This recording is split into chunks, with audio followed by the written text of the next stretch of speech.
नमस्ते।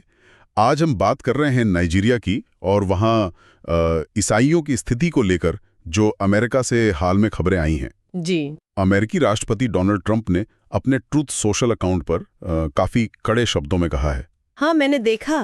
कि नाइजीरिया में कट्टरपंथी इस्लामवादियों द्वारा मतलब ईसाइयों का नरसंहार किया जा रहा है। ये उनके शब्द हैं। बिल्कुल, नरसंहार शब्द का इस्तेमाल किया है उन्होंने। हाँ, और उन्होंने एक आंकड़ा भी दिया है जो काफी चौंकाने वाला है कि 2024 में दुनिया भर में धर्म के नाम पर जितने लोग मारे गए उनमें 70% ईसाई थे। 70%? ये तो बहुत बड़ा आंकड़ा है। और इनमें से भी ज्यादातर उन्होंने कहा नाइजीरिया में थे। अच्छा। और इसके लिए जिम्मेदार ठहराया है उन्होंने Boko Haram, Islamic State West Africa province यानी ISWAP और वो जो फुलानी उग्रवादी चरवाहे हैं उन समूहों को।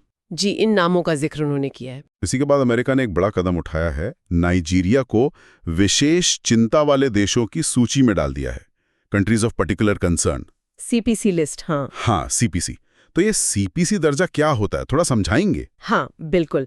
देखिए, ये CPC दर्जा जो है ये अमेरिका का एक कानून है, अंतर्राष्ट्रीय धार्मिक स्वतंत्रता अधिनियम, IRFA कहते हैं इसे। अच्छा। IRFA जी। उसके तहत दिया जाता है और किसी देश को इस लिस्ट में तब डालते हैं जब अमेरिकी सरकार को लगता है कि वहाँ मतलब धार्मिक स्वतंत्रता का बहुत गंभीर और सिस्टमैटिक तरीके से उल्लंघन हो रहा है। सिस्टमैटिक? हाँ, या फिर किसी खास धार्मिक अल्पसंख्यक समूह को आप कह सकते हैं लगातार निशाना बनाया जा रहा हो। तो मतलब नाइजीरिया अकेला नहीं है इस लिस्ट में? नहीं, बिल्कुल नहीं। इसमें तो पहले से ही कई देश हैं, जैसे चीन है, रूस है, पाकिस्तान, नॉर्थ कोरिया, म्यांमार, ये सब शामिल हैं। अच्छा, तो लिस्ट तो काफी लंबी है। घोषित करने का मतलब ये नहीं होता कि उस पे फौरन कोई इकोनॉमिक सैंक्शन लग जाए। अच्छा, तो तुरंत प्रतिबंध नहीं लगते? नहीं, तुरंत नहीं। लेकिन हाँ, ये अमेरिकी राष्ट्रपति को ये अधिकार जरूर देता है कि वो भविष्य में कई तरह के एक्शन ले सकें।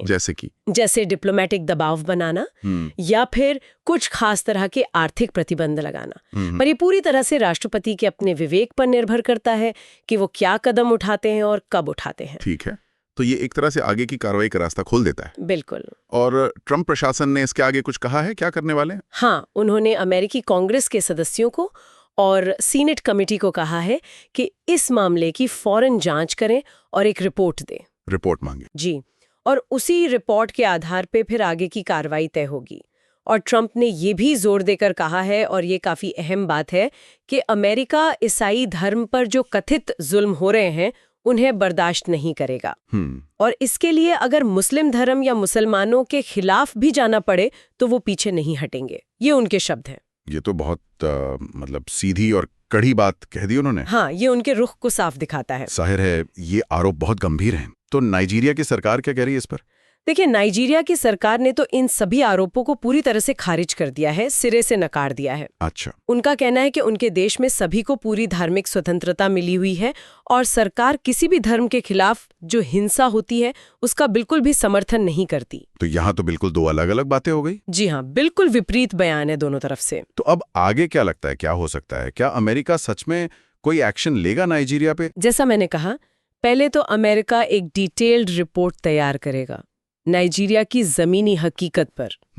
फिर उस रिपोर्ट में जो निकलेगा उसके आधार पर ही ट्रंप प्रशासन तय करेगा कि कोई आर्थिक प्रतिबंध लगाना है या कोई और डिप्लोमेटिक कदम उठाना है। ठीक है। वैसे कुछ एक्सपर्ट्स इसे सिर्फ नाइजीरिया के केस की तरह नहीं देख रहे। अच्छा, और किस तरह से? उनका मानना है कि ये फैसला शायद अफ्रीका को लेकर अमेरिका की एक बड़ी मतलब धार्मिक स्वतंत्रता नीति का हिस्सा हो सकता है, जिसमें शायद ट्रंप प्रशासन ईसाई समुदायों की सुरक्षा को ज्यादा अहमियत दे रहा है। हाँ, ये एक बड़ा पर्सपेक्टिव है। जी। तो अगर हम संक्षेप में कहें तो स्थिति काफी तनावपूर्ण लग रही है।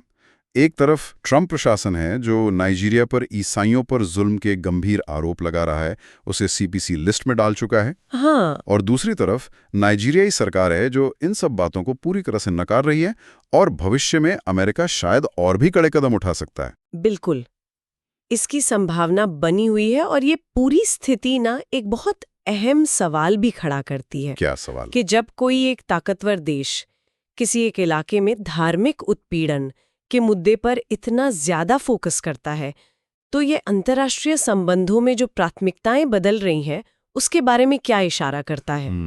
ये बात तो है। और दुनिया की राजनीति में, ग्लोबल पॉलिटिक्स में ये जो धार्मिक पहचान की भूमिका है वो किस तरह बदल रही है या शायद बढ़ रही है, इस पर सोचने की जरूरत है।